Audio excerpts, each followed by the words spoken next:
Good morning students.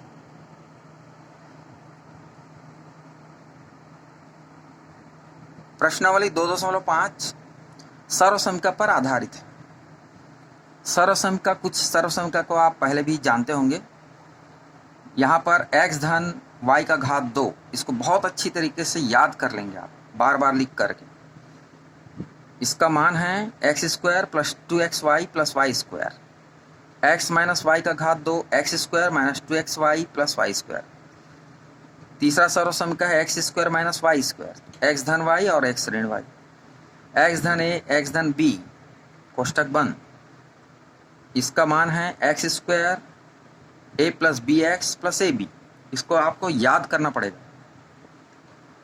इन्हीं के आधार पर 2.5 एक्सरसाइज आप बना पाएंगे। एक्स धन वाई धन जेड,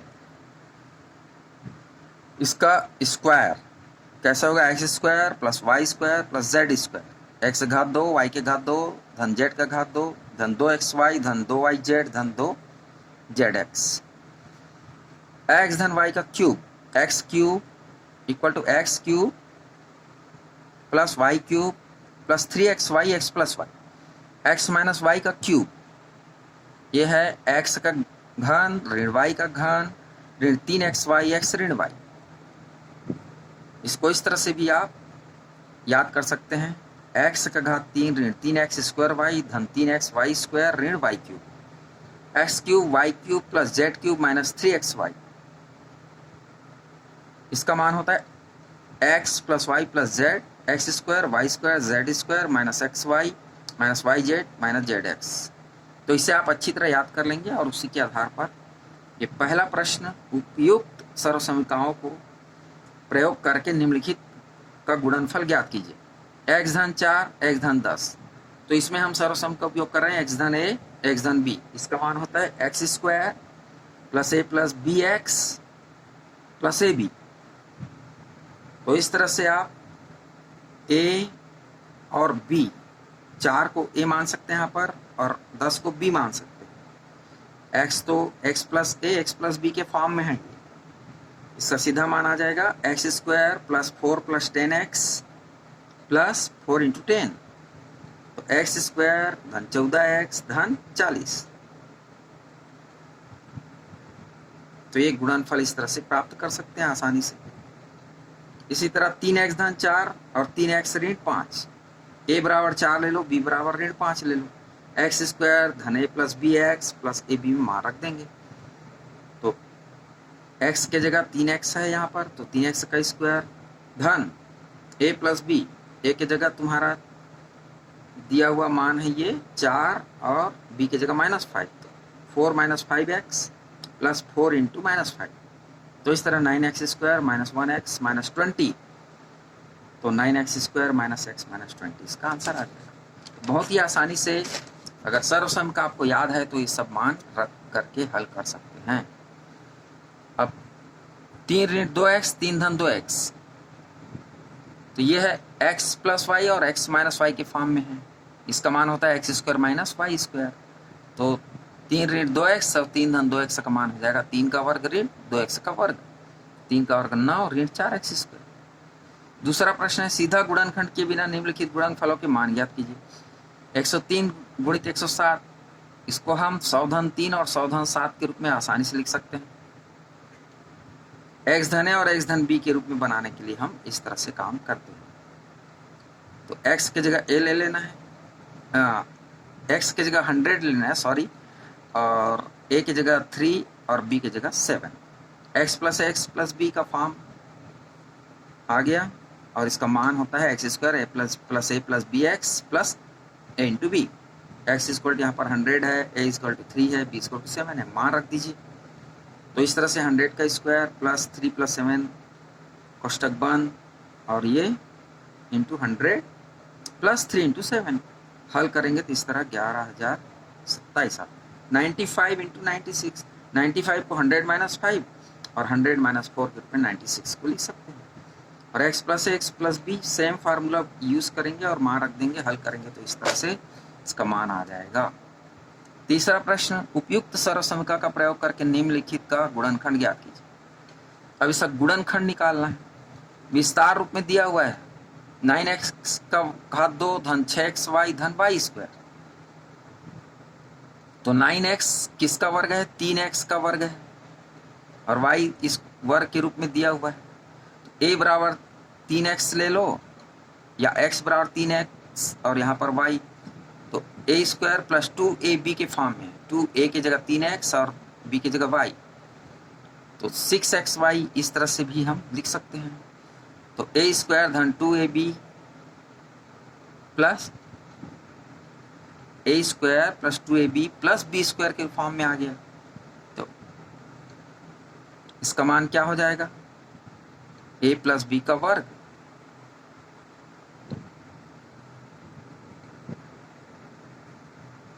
ये हो गया 3x धन y के वर्ग के रूप में है। तो दो बार होने की वजह से 3x धन y और 3x धन y ये उभय अभिष्ट गुणनखंड के रूप में आ जाता है। इसी तरह x square minus y square by 100, तो ये ऑलरेडी वर्ग के रूप में है, a square minus b square के फॉर्म में है, a plus b a minus b इसका गुणनखंड होता है। तो x a स्क्वायर है, तो सॉरी ये x स्क्वायर माइनस ये दिया हुआ है। तो इस तरह से हम x square minus y square by 100 को हम 110 का स्क्वायर होता है, तो x square minus y by 10 का स्क्वायर लिख सकते हैं। तो इस तरह इसका दो भाग हो जाएंगे, x धन y बाई 10 और x माइनस वाई बाई 10 अभिष्ट गुणनखंड। चौथा प्रश्न, उपयुक्त सर्वसमताओं का प्रयोग करके निम्नलिखित में से प्रत्येक का प्रसार कीजिए। अब इसका विस्तार करना है, x धन 2y धन 4z का वर्ग, तो x धन y धन z का पूर्ण वर्ग के विस्तार आप जानते हैं, x स्क्वायर धन y स्क्वायर धन z स्क्वायर, इस सर्वसमता का उपयोग करेंगे, plus 2xy plus 2yz plus 2zx। सर्वसमता का अच्छी तरह याद रखें। तो x की जगह यहाँ पर x दिया हुआ है, y की जगह 2y है, z की जगह 4z है। इसका विस्तार करेंगे तो इस तरह से x स्क्वायर प्लस 2y का स्क्वायर प्लस 4z का square plus 2x into 2y 2y into 4z plus 4z into x। इस तरह इसको हल किया जा सकता है। आगे सॉल्व करेंगे।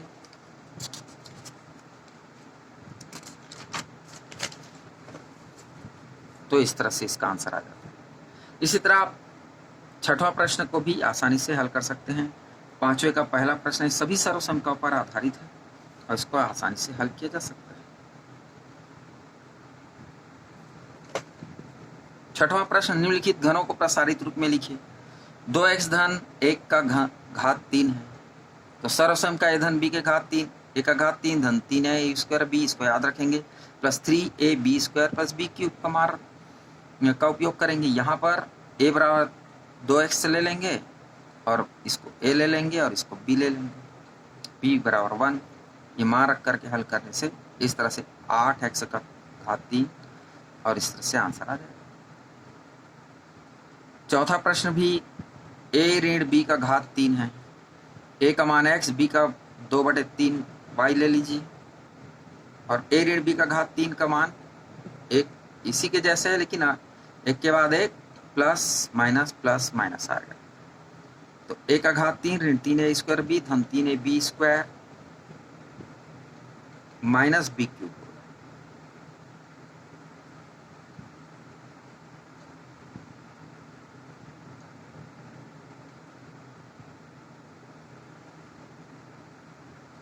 तो इस तरह इसको हल किया जा सकता है बहुत ही आसानी से, ये मान रख करके हल कर दिया सकता आंसर इस तरह से।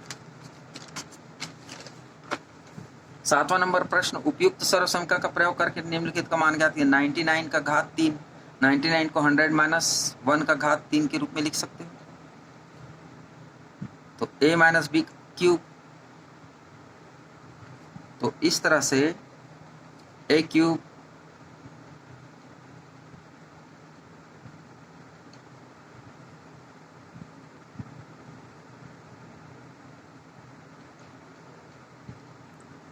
a माइनस बी का क्यूब के रूप में इसका मान निकालेंगे। तो a बराबर 100 ले लो, b बराबर 1 ले लो।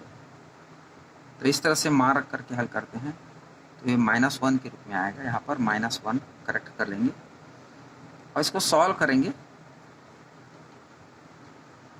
तो ये 300 है एक्चुअल में।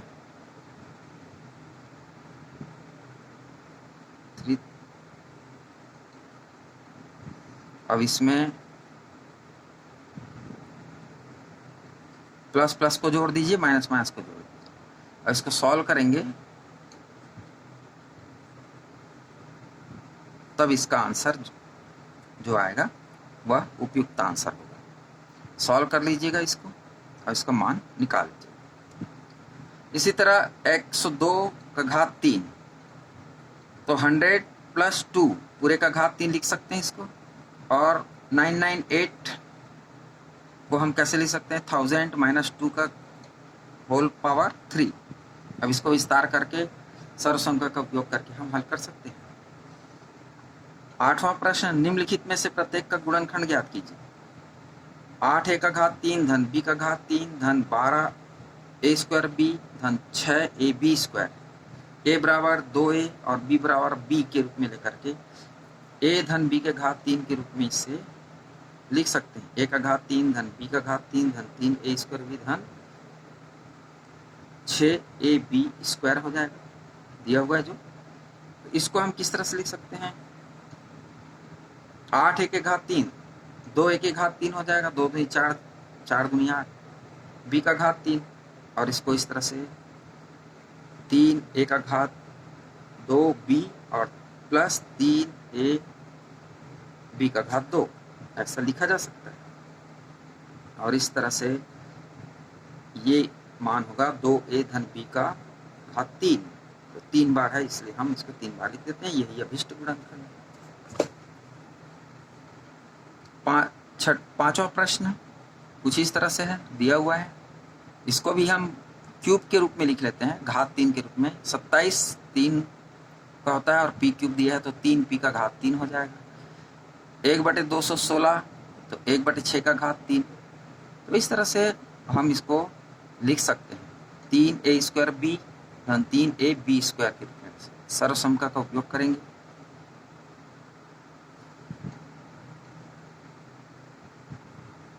तो इस तरह से हल किया जा सकता है और ये मान आएगा 3p ऋण 1/6 पूरे का घात 3 और ये 3 बार है इसलिए हम 3 बार लिख करके इसे हल प्राप्त कर सकते हैं। 9वां प्रश्न, सत्यापित कीजिए कि x के घात 3 धन y के घात 3 बराबर x धन y कोष्टक बंद, दूसरे कोष्टक में x² ऋण xy धन y²। तो दायां पक्ष ले लेते हैं, राइट साइड को ले लेते हैं, कुछ इस तरह से है। अब इसको हल कर देते हैं। x से पूरे को गुणा किया, फिर y से पूरे को गुणा किया, सॉल्व करेंगे तो कुछ चीज़ें कट जा रही हैं, एक प्लस माइनस में है तो x³ धन y³ आ जाता है जो कि दायां पक्ष इति सिद्धम।